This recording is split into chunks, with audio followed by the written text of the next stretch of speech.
Welcome to this new Flight Simulator update movie.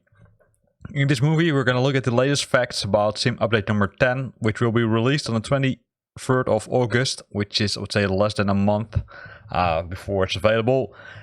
In parallel to that, there will be the famous flyer number 3 and the local legend number 6, which will be available at the same date.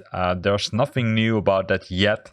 You can also see that it says, hey, to be announced. So let's see what Asobo has for us in August. And then in late September there will be the new world update number 11 already, and then also a new local legend number 7. So that's all cool to see. So if you participated in the Sim update number 10 beta? Well, there's also some news. There have been 2 updates, including a major one which was released already a few days ago, or almost a week ago already, which contained several fixes. The majority of those fixes were in the general bug fixes, right, which resulted in crashes. There was ongoing memory optimization, and there was a fixed graphical corruptions in DirectX 12 with overlapping aprons. That's now being fixed. There is still another issue with DirectX 12. That's where the DX12 stands for. That still is being investigated as we speak. They fixed some elevation issues with some airports. They also fixed elevation data spikes at several points of interest for the Patagonia bush trip.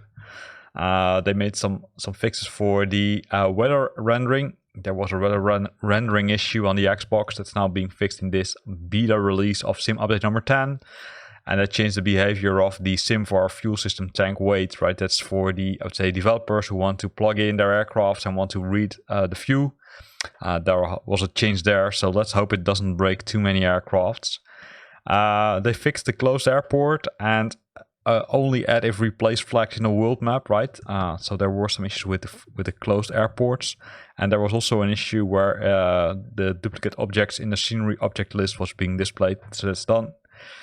Fixed a lot of things related to commands, right? Delete all ILS, delete all terminal waypoints, and delete all terminal NDBs. That wasn't working correctly, and I fixed an issue which resulted in that the GNS 430 and 530 were unable to change the CDI mode, right? You can set the CDI mode to GPS or VOR, and in second and third party planes that didn't work anymore. And there was an issue with the COM radio, which became untunable.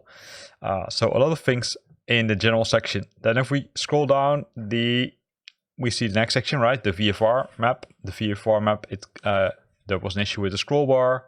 There was an issue with zooming. There was an issue where the waypoint icons did not appear when using external flight plan systems. There was also an issue where the own airplane icon, right? The icon which shows you where you currently are was not shown correctly underneath the navigate icons and labels.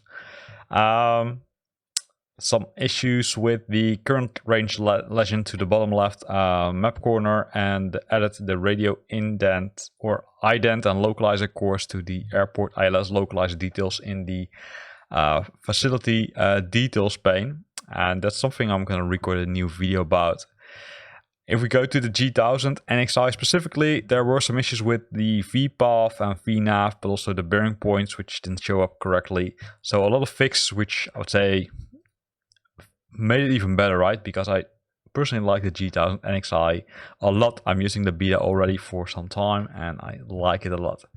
So that's everything we know up to now, right? This isn't the official build of Sim update number 10, right? It's still the beta phase. So if you want to help Asobo making Flight Simulator 10 better, then definitely participate in those betas. Be aware that it could cause some issues with, for example, community add-ons, but also with third-party aircrafts and airports. So be aware of that. And also be aware that it's recommended to move that, I would say, content, both the community and store content, to a different folder or a different drive. If you look at the top of this video, you'll see a link to a different video which I created, which where I will show you how you can do that, because that will save you a lot of time. Because if you will leave it in a default location, it will trigger a complete reinstallation once the beta is, I would say, removed, and you will be enrolled again in the normal version of Flight Simulator. So here ends this video. In this video, we looked at the latest facts about Sim update number 10. So what we currently know, when it will be released, some, I would say, information about bug fixes which are being added as part of Sim update number 10. I hope you liked it. If you liked it, then consider to use the like button. If you've got questions or comments, then feel free to post them in the comment box below. And if you want to stay up to date about new videos I'm posting, then make sure that you're subscribing to my channel. Thanks for watching and see you next time.